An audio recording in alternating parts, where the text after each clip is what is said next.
다시는 이런 일이 있어야 되겠는가? 우리 사회는 과연 무엇을 했는가? 여기에 대해서 반성에 반성을 밤새 했습니다. 우리 정부, 국가가 가야 될 길은 뭐냐? 국민의 건강과 안전을 책임지는 게 가장 기본이죠. K방역은 국민의 절대적 지지와 협조로 가능했습니다. 그렇죠? 저는 이게 가장 궁금해요. 국민은 어디에 사나 똑같죠. 당연히 국가가, 정부가 안전과 생명을 잘 치료해 주는 게 맞잖아요. 보장해 주는 게 맞죠. 이 영정사진에 나와 있는 이 어린이는 내일 새벽이면 이 이승에서 모든 걸 다 접고 한 줌의 죄로 사라집니다. 이 엄마도 제가 만났을 때 무슨 말씀을 하셨냐 그러면 이제 새로 이사갈 집은 방이 3개입니다. 이 방 3개에 아들 방 하나씩을 잘 이쁘게 꾸며서 한 명씩 들어가서 정말 한번 재밌게 살아보겠습니다. 이렇게 말씀하실 때 가슴이 먹먹했습니다. 다시는 이런 일이 있어야 되겠는가? 우리 사회는 과연 무엇을 했는가? 여기에 대해서 반성에 반성을 밤새 했습니다. 제가 국민들께 물어봤습니다.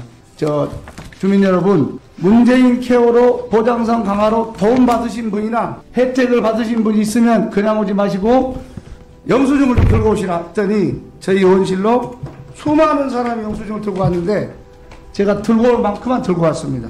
손이 적어서 이것만 들고 왔습니다. K방역은 국민의 절대적 지지와 협조로 가능했습니다. 그렇죠? 이제 시간이 갈수록 국민들이 지쳐가고 있습니다. 제가 샅샅이 다녀봤습니다. 모두 다 힘들다고 합니다. 이 중에서 소상공인들이나 자영업자들은 코로나19로 죽거나 가게가 망해서 죽거나 마찬가지다. 그러니 어떻게 했으면 좋겠나 하소연을 합니다. 그럼 어떻게 할 것이냐?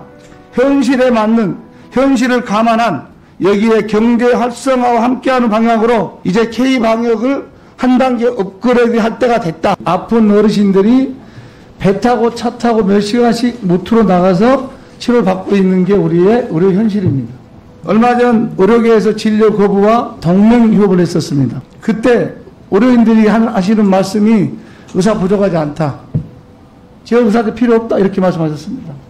그러면 서울이나 대도시 같은 데서 의료 혜택을 볼 수 있는 이런 분들은 괜찮은 국민이고 섬이나 오지구처럼 의료 혜택을 볼 수 없는 국민은 하찮은 국민으로 보였을까요? 저는 이게 가장 궁금해요. 국민은 어디에 사나 똑같죠. 당연히 국가가, 정부가 안전과 생명을 잘 치료해 주는 게 맞잖아요. 보장해 주는 게 맞죠. 영상 한번 틀어보시죠. 이게 자살 예방 홍보 영상입니다. 나 죽고 싶어. 물에 빠져 죽으면 시체가 퉁퉁 불어서 진짜 안 예쁘대. 자, 수동. 자, 퉁퉁 불어서 진짜 안 예쁘다. 이 퉁퉁 불어서는 일베에서 세월호 참사를 연상시키는 걸 조롱하는 걸로 너무 널리 써있기 때문에 해당 청소년들이 너무나 이게 불편하다. 이런 거고요. 다시 한번 들어보시죠. 나 오늘은 야, 나 쌀 것 같아.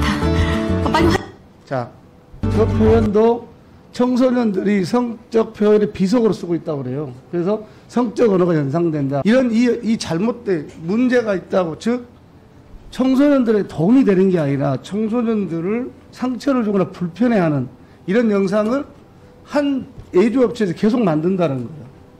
그러면 이렇게 문제가 있으면 바꿔야 되는 거죠, 상식적으로. 자, 노인학대 부분으로 다시 넘어가겠습니다. 자, 끝내 숨졌습니다. 어린이집 학대가 문제가 됐을 때 CCTV를 설치해서 문제를 해결한 적이 있습니다. 정말 이런 기간에 CCTV를 이제는 설치할 때가 됐다고 생각하는데 장관님 생각 어떠십니까? 노인학대 방지를 위해서 좀 요한기간에 CCTV 설치하자고 말씀 주셨는데요. 의무화를 하자고 하셨는데 좀 더 공론화 과정 거쳐서 의무화하는 규정을 도입하도록 하겠습니다. 노인진력개발원장님. 예. OECD 주요 상대적 빈곤율을 보니까 우리나라가 압도적으로 낮잖아요. 그죠? 예. 그러니까 우리나라 나이 들면 가난하다는 이야기입니다. 간단한 논리로. 예. 베이비붐 세대가 앞으로 5년, 10년 지나면 다 70 넘어가기 시작합니다.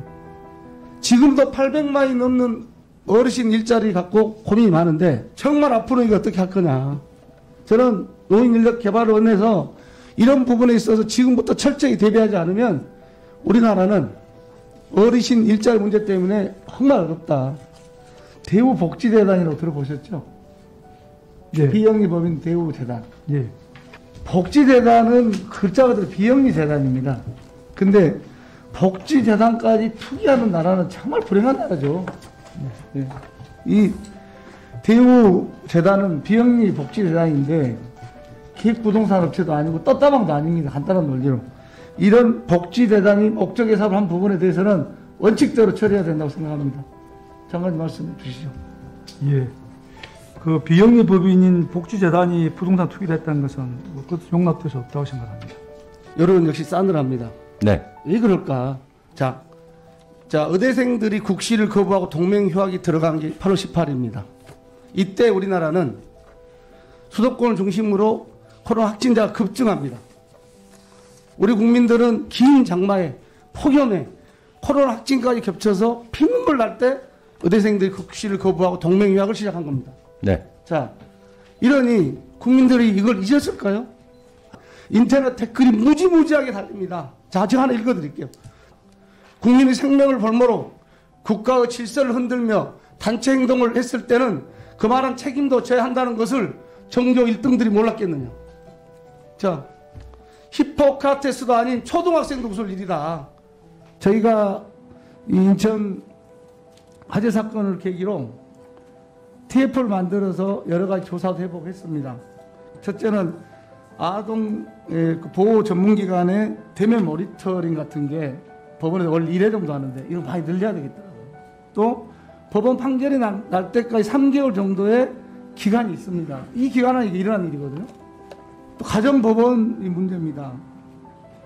조속하게 그 결정할 수 결정 시간을 정해줘야 되는데 이게 늦어지고 있고요. 아동보호 담당 판사도 좀 지정할 수 있도록 정부와 협의해 주시기 바랍니다. 그게 빨리빨리 할 수 있잖아요. 다음은 돌봄 서비스 신청 문턱도 낮춰야 됩니다. 이거 너무 복잡합니다. 여기에서 저는 한 가지 더 제안을 드린 것은 흔히 가해자, 실제 가해자가 아닐 수도 있습니다. 몰라서 방임할 수도 있거든요. 이번에 인천 화재 사건의 엄마를 직접 만나서 대화를 해보니까 어린 아들 둘을 키우면서 취업하기는 정말 어렵더라. 최소의 좋은 지원으로 애들 키우다 보니 저도 지칩니다. 이 엄마가 정말 돈이 좀 되는 곳 취업해서 애들 키웠으면 이런 일이 일어났겠는가. 이 엄마의 말에 저는 정말 이해가 됐습니다.